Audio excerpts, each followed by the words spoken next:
Shri Brahmachaitanya Gondavalekar Maharaj Gokarna society येथे वेदशास्त्र संपन्न शुभम पंचभाई गुरुजी यांच्या सुमधुर वाणीतून श्रीमद भागवत कथा महायज्ञ सोहळ्याचे आयोजन धुळे शहरातील श्री ब्रह्मचैतन्य गोंदवलेकर महाराज श्रीराम मंदिर नकाने रोड गोकर्ण सोसायटी देवपूर धुळे या ठिकाणी मंदिर स्थापनेपासून या मंदिर परिसरात मंदिरात विविध धार्मिक कार्यक्रमाचे आयोजन या ठिकाणी करण्यात येत असते। त्यातलाच एक भाग म्हणून आज सद्गुरू श्री ब्रह्मचैतन्य महाराज गोंदवलेकर यांच्या कृपा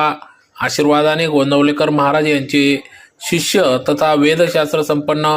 शुभम पंचभाई गुरुजी यांच्या सुमधुर वाणीतून या ठिकाणी श्रीमद भागवत कथा ज्ञानयज्ञ सोहळ्याचे आयोजन करण्यात आले असून दिनांक 25 मे ते 31 मे 2026 या संपूर्ण सप्ताहभर दररोज 4:30 ते 7 दरम्यान या ठिकाणी श्रीमद भागवत कथा ज्ञानयज्ञ सोहळ्याचे आयोजन करण्यात आले असून आज दिनांक 25 मे 2026 पासून या श्रीमद भागवत कथा प्रारंभ करण्यात आली। यावेळी सुरुवातीला मंदिर परिसरात भव्य मिरवणूक काढण्यात आली, तदनंतर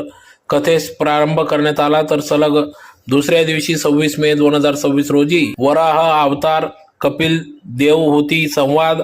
श्री ध्रुव चरित्र, दिनांक 27 मे 2026 रोजी भगवान नरसिंह अवतार, गजेंद्र मोक्ष, वामन अवतार, दिनांक 28 मे 2026 रोजी श्रीराम अवतार, भगवान गोपाळ कृष्ण जन्म सोहळा, गोकुळ उत्सव गोपाल काला, दिनांक 25 मे 2026 रोजी गोवर्धन रास क्रीडा, कंसवध, श्रीकृष्ण रुक्मिणी स्वयंवर सोहळा, दिनांक 30 मे 2026 रोजी पांडवांकडून राजसूय योग्य,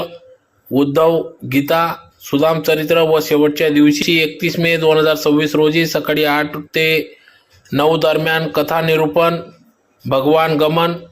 9 ते 10:30 पर्यंत साप्ताहिक उपासना, 10:30 ते 12:30 विष्णू याग महायज्ञ,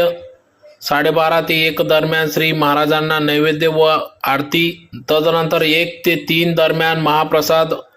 आयोजन करण्यात आले असून असे विविध धार्मिक कार्यक्रमाचे आयोजन या ठिकाणी करण्यात आले असून याचा सर्व भाविक भक्तांनी लाभ घ्यावा असे आवाहन श्री ब्रह्मचैतन्य गोंदवलेकर महाराज मंदिर विश्वस्त यांच्या वतीने करण्यात आले आहे।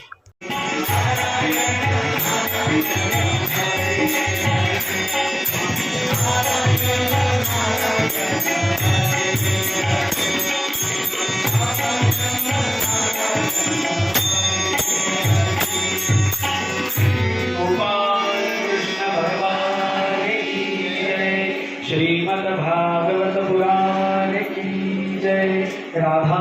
राणी की जय। अशा या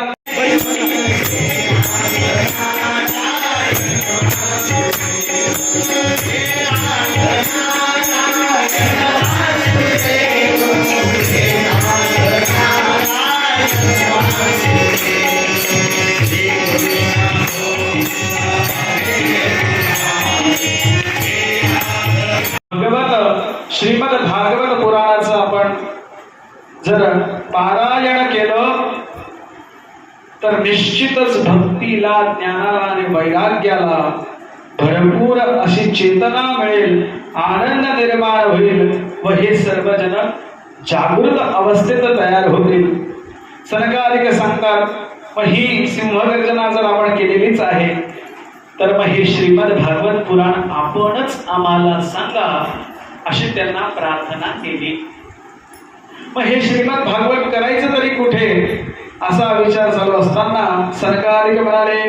वेदोपनिषदां सारा चाता भक्ती भागवती कथा अत्युत्तमात तो भाते पृथक्भूता फलाकृती। वेद वेदांत उपनिषद या सगळ्यांचा कथासार म्हणजे श्रीमद भागवत पुराण आहे आणि या श्रीमद भागवत पुराणाचं वर्णन चतुश्लोकी भागवतामध्ये जे आहे त्याचा उपदेश श्रीमद नारदांना ब्रह्मर्षींनी केला होता आणि तो नारदांना सांगितला होता। नारदांनी तोच भागवताचा ग्रंथाचा प्रचार प्रसार करण्यासाठी सुत महात्म्यांना पुन्हा एकदा विनंती केली आणि यद्दर्शनञ्च विहीनस्तस्य शुभानि सदयायया श्रेयस्तनोति भवदुःखा दावादितानां निःशेषशेषं भगीरथकथैकपानाः प्रेमप्रकाशकृतये शरणं गतोऽस्मि शृणुनारदभक्षामो विनम्राय विवेकिने गंगाद्वार समीपे तू तटमानंदकम नारदा हरिद्वाराजवळ आनंद नावाचा घाट आहे ते एकांतवास आहे ऋषीजनांच्या सिद्धांच्या परस्पर वैरभाव असणाऱ्या प्राणी सुद्धा त्या ठिकाणी वैर करत नाही अशा अगम्य ठिकाणी आपण भगवंताची कथा करूया व कथेचे शब्द गाणी म्हणताच भक्ती ज्ञान वैराग्य यांना तारुण्य प्राप्त होईल आणि भगवत प्रेमामृत लीलांचे श्रवण करायला त्या ठिकाणी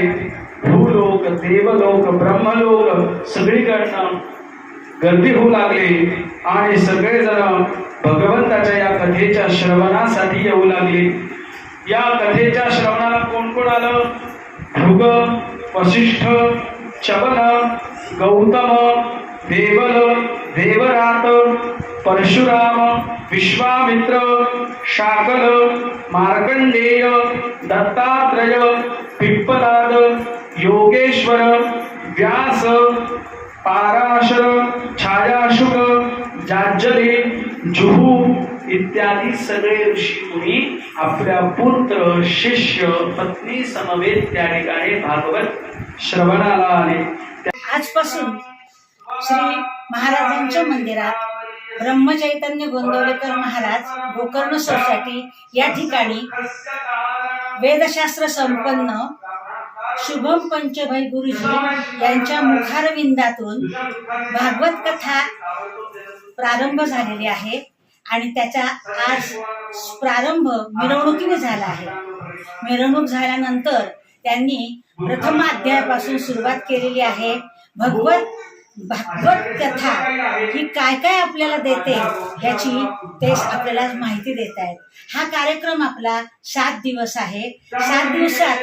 मधल्या काळामध्ये कृष्ण जन्म, कृष्ण विवाह, गोपालकाला आणि सगळ्यात शेवटी रविवारी 31 तारखेला याचा समारोप जो होणार आहे त्याचा महाप्रसाद आणि विष्णू याग पण संपन्न केलेला आहे. हा आनंद आपण सगळे मिळून घेतोय आणि घेणार आहोत.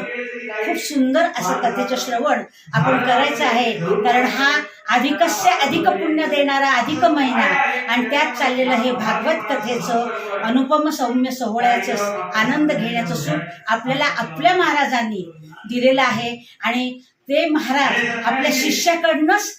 ते वदवून घेत आहेत. हा सगळ्यात महत्वाचा आनंद आहे आणि हा आनंद महाराजांच्या मंदिरातच आपण सगळे घेणार आहोत. तर सगळ्यांनी ज्यांना ज्यांना लक्षात आलं नसेल तर सगळ्यांनी दुपारी 4:30 ते 7:30 पर्यंत महाराजांच्या मंदिरात यावं आणि आनंद द्विगुणित करावा. सगळ्यांनी आनंदात सहभाग घ्यावा ही सगळ्या मंदिरातर्फे आमची विनंती. श्री ब्रह्मांड नायक राजाधिराज सचिदानंद सद्गुरु श्री ब्रह्म चैतन्य महाराज की जय. जय जय रघुवीर समर्थ श्रीराम समर्थ.